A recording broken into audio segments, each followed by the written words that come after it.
Hey everybody, this is Nick from Android Headlines. I'm going to be bringing you another video today for the Galaxy Note 2 versus the Galaxy Note 3. This time we're going to be looking at the software differences between the two. So the first thing I want you to notice is when I press the home button, how quickly the Note 3 wakes up versus the Note 2. That extra wait time gets really annoying really quickly. If you've ever used a Galaxy S3 or a Note 2, you know exactly what I'm talking about. You get a text message, you turn it off, you get something else, you turn it back on. That extra second, maybe a half a second, definitely gets on your nerves after a while. This also goes with turning on and turning off. It's the same kind of thing. You turn off the 3, it turns off. You turn it on, it turns on. The Note 2, however, you turn off and sometimes it takes a little while to turn back on. It's the same kind of thing as waking up. It just gets kind of annoying after a while because it takes so much longer. The first thing you're going to notice is stock Samsung launcher is still terrible. It looks kind of cool at first, but it's lacking so many features. You look at the menus, it's really just not a very well organized app drawer here. You don't have the ability to customize the icons. Even if you drag two icons on top of each other, they don't make a folder. It's still the same issue that they've had forever. I don't really understand why they haven't added this, but if you want to see a better launcher that sort of looks like this and actually works, check out LG's launcher. It's much nicer and it works. If you're on a Note or on another Samsung device, I would highly recommend either Apex or Nova.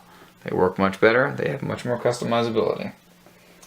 As far as the app drawer speeds go, you'll notice that both of them do about the same.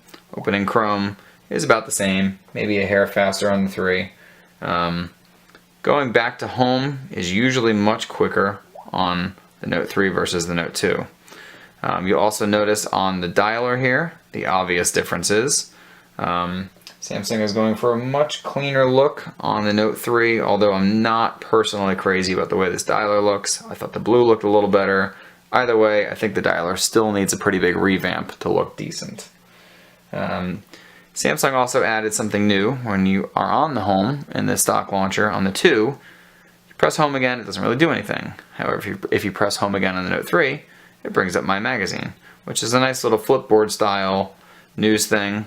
You can go into one of these, you check it out, whatever news stories interest you, you can change your feed, etc. We got a nice little review of My Magazine on the site if you want to check it out. As far as the gallery goes, I've seen some issues with Samsung's gallery in the past. I don't really have those issues on the Note 3, but I wanted to show you the difference between the 2 and 3. They both open the gallery pretty quickly. They open pictures pretty quickly. There's not really a whole lot to complain about there for the most part. If the gallery starts going wonky, go ahead and turn off Picasa Sync. That usually causes the issue. Launching the camera on the Note 3, just like everything else, is maybe a hair quicker. You see that it initialized the camera before. One thing you'll notice is the Note 2 can focus much more closely than the Note 3 can. If I tap the same place on here, see, it finally did it on the Note 3 after 3 taps. So the Note 2 seems to be a little bit better at macro shots as opposed to the Note 3. You also notice if you're looking at the screen here, the Note 2 is a little more green-blue, whereas the Note 3 screen seems to be a more natural color. This is just probably something that Samsung's updated in the screen. Something you probably also can't see on the camera is just how much sharper the screen is on the Note 3. It's a pentile versus a non-pentile display. The Note 2 is probably one of the sharper 720p displays, but the Note 3 is a 1080p display. So even though that pentile nature of the display is going to give it a little bit less actual pixels, it's still at least 50% more pixels than the Note 2's display. As far as the camera interface goes, you got the same shutter button on the bottom. Samsung added a straight up movie button here instead of having the toggle between movie and photo mode like you did on the 2. It's just another one of those things that's just quicker, it's less annoying to do. The other thing that Samsung changed a lot in this software, it's the same as the Galaxy S4's software difference, is the settings menu. In the Note 3 you've got all your different shot modes here, whereas in the Note 2 you have to scroll through a list. Having the visual is also a little bit easier to identify exactly what you want, and it makes it just a lot quicker. Now, Samsung also added this silly little carousel mode. It's kind of cool looking, but it's really not very useful. I would stick with the grid. Much easier. Settings is about the same. Settings menu is a lot of stuff here, whereas if you go on the Note 3, settings menu is a little easier to do stuff in. They break it up into tabs just like they did on the settings menu. I'll go ahead and show you that in a little bit too. Now, shortcuts work the same way on the Note 2. You click and hold, you get a whole bunch of different shortcuts you can customize. Note 3 is the same way. You click and hold, you get a whole bunch of shortcuts you can customize. It's a pretty nice camera. I personally prefer Samsung's camera over maybe like the stock Android camera or something like that. Just a lot more features, and they've definitely improved it with the Note 3 as they had with the Galaxy S4. Now, as far as that settings menu goes that I was telling you about just a second ago, if you jump into the settings menu here, you'll notice that Samsung has tabbed the settings menu on the Note 3 just like they did on the S4. It makes finding things way easier than scrolling through this big old long list of settings.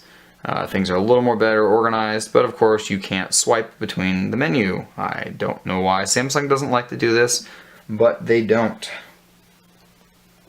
Next thing we're going to look at is what happens when you pull out the S Pen.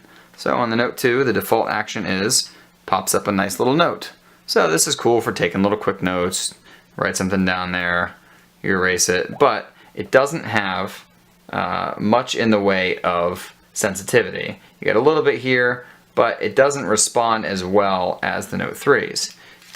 If we go ahead and pop out the Note 3s, you're going to notice the first thing is Air Command. Now Air Command lets you do a whole bunch of things, but right now we're just going to focus on Action Memo, which replaces Pop-Up Note. Action Memo has a whole lot more features. You hit pen, you get different colors, you can clear all. You'll find that the sensitivity is a lot better in terms of putting pressure on it, making a thinner or thicker line depending on how hard you press. You can change the colors of the note, you can minimize it if you want to. There's just a lot more things you can do with Action Memo than you could with Pop-Up Note. It's a great improvement, and it's just overall more useful. The other thing we're going to look at is S Note. Now, S Note, you'll notice right away, is a little bit different of a design, actually quite a bit different of a design, on the Note 3 versus the Note 2. Right away, you're going to see that the Note 3 is a lot cleaner. The Note 2 has that old skeuomorphic design where it looks sort of like a real notebook, but it's kind of ugly.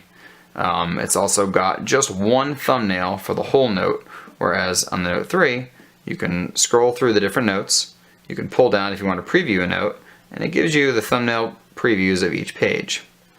So if you go into the note, go ahead and pull the S Pen out here. Go ahead and put it in edit mode. And you'll notice that immediately you have a much more modular design on S Note 3, whereas the old S Note, I guess this is S Note 2, has just a bar design. So you'll also see that there's a lot more options here. You have page options, you have insert options, you just have a lot more things that you can do, whereas on the Note 2, I forgot, see that's the other thing, you cannot press the capacitive buttons on the Note 2. I've already gotten used to this on the 3, whereas you can press them on the 3 with the S Pen. It's a great little thing that should have been there a long time ago, but again, it's great that Samsung finally added it. It just makes things a little more convenient. It's also much easier to press the home button on the 2. It doesn't slide at all, whereas on the 3, versus the 2, where you try to press the home button. And sometimes this thing will slide off. It's a minor annoyance, but you know, use your finger if you really need to. The last thing we're going to look at here is the auto brightness. If you put it on full brightness, you'll notice that the Note 3 screen is generally brighter in almost any condition, and this is going to be the same with the auto brightness. The Note 2's auto brightness is a lot more conservative with its brightness. I really can't see this very well right now. It's much more visible on camera, but the Note 3's is very easily visible, both here and in direct sunlight. The screen overall is just better, more pixels, brighter, better colors, etc. So that's going to be the differences between these two today. I hope you enjoyed the video.